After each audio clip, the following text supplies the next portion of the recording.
This Children's Hospital moment is brought to you by Great Clips, Equitable Gas, and Ace Hardware. When Carla Bickle was 20 weeks pregnant, expecting twins Alexa and Evan, she was given an anatomy ultrasound at McGee Women's Hospital, where they found that her baby Alexa would need heart surgery. Carla Bickle shares her daughter Alexa's story.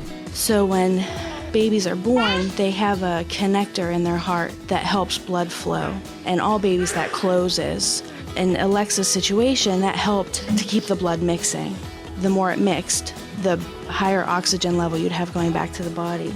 So when that closed naturally, they did a shunt surgery to put another one in to help her heart keep flowing, because the surgery that they did when she was 6 months old, her pressures in her lungs have to be a certain number. And unfortunately, we have to get from that point to the right pressures, kind of making do with the shunt. It was not a perfect situation. So is that first surgery almost like a temporary? Yes. Okay. Absolutely. Is she past the shunt that was put in at this point? So she is going to be 15 months old soon. They did what they call a bidirectional Glenn.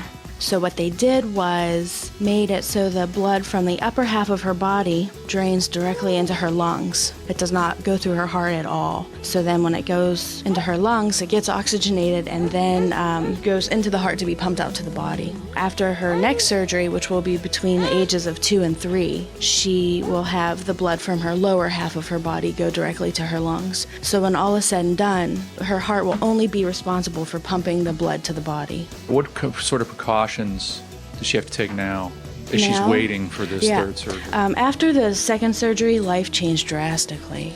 Between the first and second, we couldn't really go anywhere.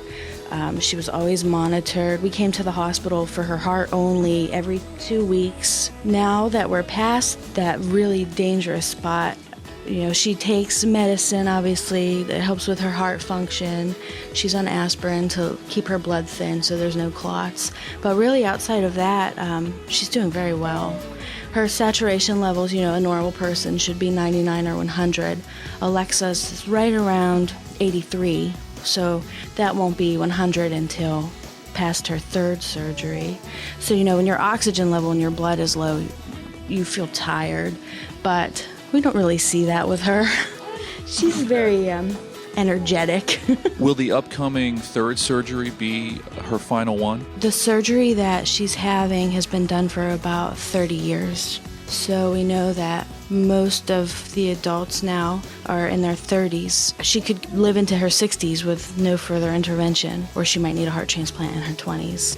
We don't know. Can you describe your experience here at Children's? When we first came home with Alexa, I connected with a lot of people online, and there are babies across the world who die with Alexa's defects. The surgeons here are incredible, the nurses, even down to the ladies on the floor that came in to do vitals. They're so giving and generous and kind. I am so thankful that we live in Pittsburgh. This is Ziggy Hood of the Pittsburgh Steelers. Join me in the Sporting Children's Hospital by calling 412-692-8900.